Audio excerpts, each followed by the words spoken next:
Hi everyone, I'm Teacher Andrew. I am spending some late afternoon moments out in the garden in a canoe. And the last book that I read to you was Caps for Sale by Esphyr Slobodkina.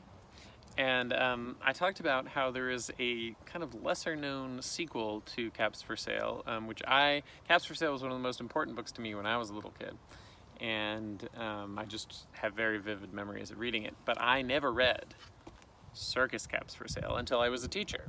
And it kind of came through, the school librarian brought it, and I kind of thought, I don't know, sometimes the follow-up books aren't as good as the first.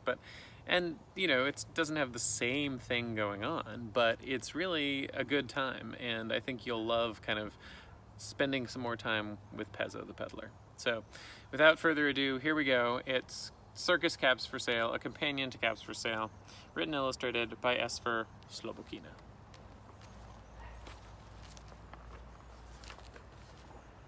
There's the little town.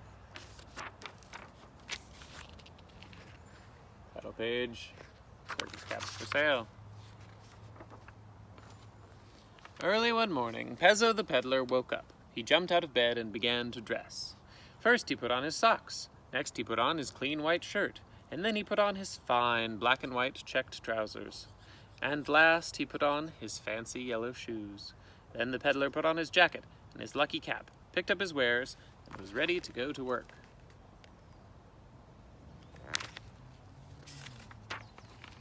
The peddler walked fast as he could without upsetting his caps, for you see, the peddler sold caps. Only instead of carrying the caps in a bundle on his back, he carried them on top of his head. First he had on his own black and white checked cap, and then a bunch of gray caps, and then a bunch of brown caps, and then a bunch of blue caps, and on the very top, a bunch of red caps.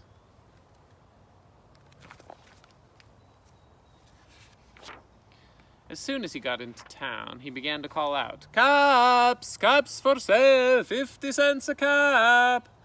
But the street was strangely quiet. No man stopped the peddler to try on a cap. No woman leaned out of a window to see if they were really good caps. No children ran after the peddler. There weren't even any dogs to follow him. But as he came nearer to the town square, the peddler began to hear the sounds of voices and loud music. Of course, he thought, it must be the county fair.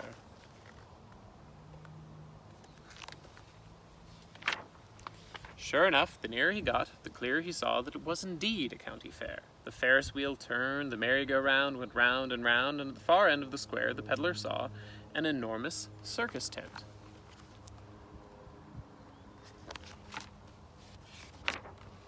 "Caps for sale, caps for sale," the peddler began to call, but before he got to saying 50 cents a cap, boom went a big drum as the circus parade came around the corner. "Oh, well," sighed the peddler, "he is bigger than I. I will wait until he goes by." Next, a great big bass horn came into view and began to thump. "Oom-pa-pa, oom-pa-pa, oom-pa-pa." "Oh, well," sighed the peddler again, "he is louder than I. I can wait until he goes by."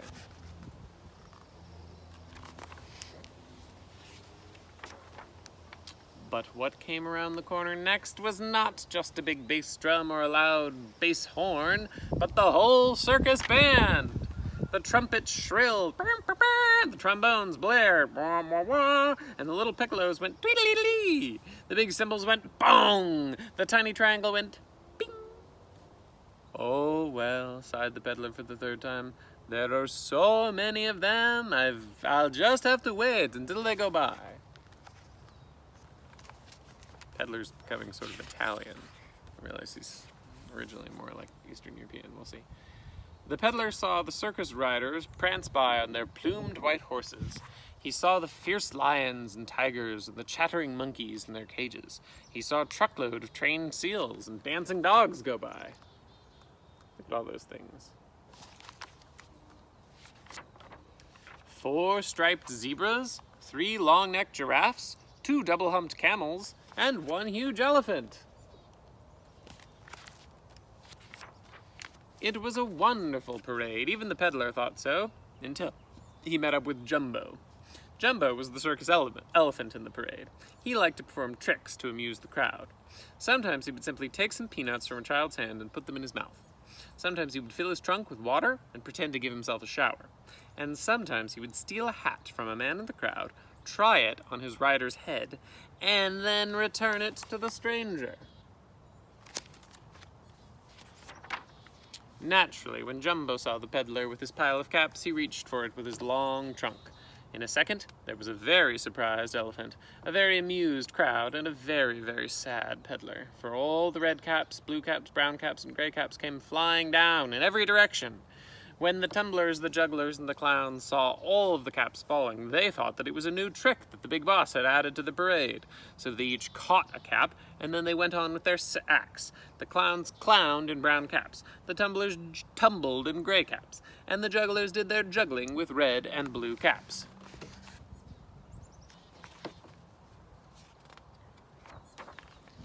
The crowd roared with laughter. Everybody was delighted, except the peddler. Down the main street and all around the town, the parade marched with the peddler running after it, calling, "My caps! My caps! Please, give me back my caps!" But nobody paid any attention to him. No one even heard his voice.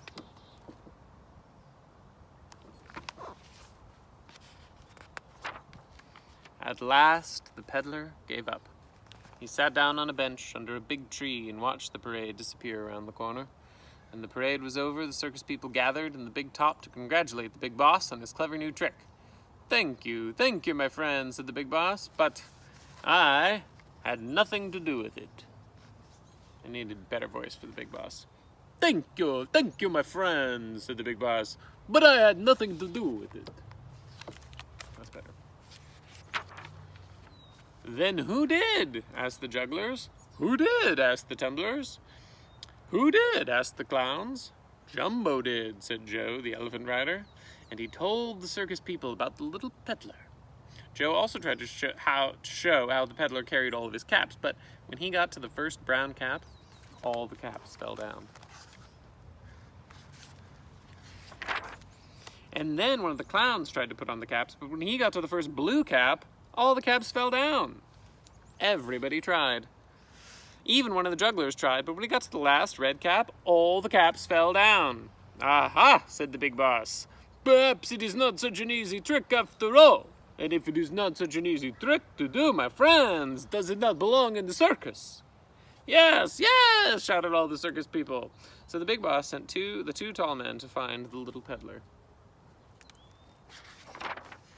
And the peddler was not at all hard to find, for he was sitting still under the bench, under the tree, on the bench under the tree, thinking his sad thoughts. "Come quickly," said the two tall men. "The big boss himself wants to talk to you." So the peddler went. There he is. "Hello there," said the big boss to the peddler. "They tell me you can carry all these caps on your head without ever dropping a single one. Neat trick, I say, if you can do it." "Yes, sir, I can," said the peddler, and he knelt in front of the caps. First he put the bunch of brown caps on top of the bunch of gray caps, and then he put the bunch of blue caps on top of the bunch of brown caps, and then on the very top he put the bunch of red caps. Very carefully he picked up the whole pile, and he put it on top of his own black and white checked cap.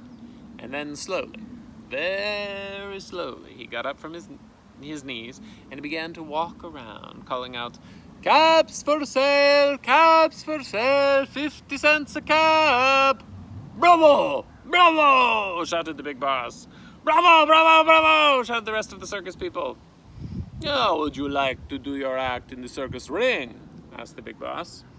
I don't know," stammered Pezzo. "I am only a peddler who sells caps, but if you really want me to..." "Of course we do," said the big boss. "There's nobody else like you."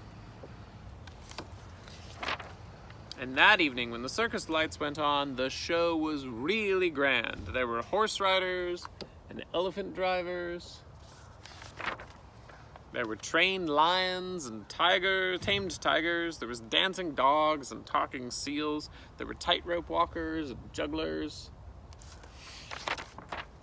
And tumblers and clowns. And of course there was the peddler. Everyone did their acts very well, but most of all, people liked the peddler. They clapped and they whistled when they saw how he carried on top of his own black and white checked cap the gray caps, the brown caps, the blue caps, and on the very top, the red caps, without dropping a single one. The peddler was delighted. He walked around, feeling the ring, feeling very straight and tall, and calling, caps for sale, 50 cents a cap. And after the show, Pedro the peddler sold all of his gray, brown, blue, and red caps. Someone even wanted to buy his own black and white checked cap, but the peddler wouldn't part with it. It was his lucky cap, he said, and besides, it matched his own black and white checked trousers.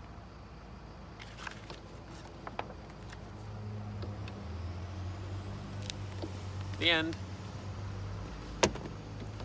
Thanks for joining me, and I'll see you next time, which will actually just be in a second because I'm going to do another one right now. All right.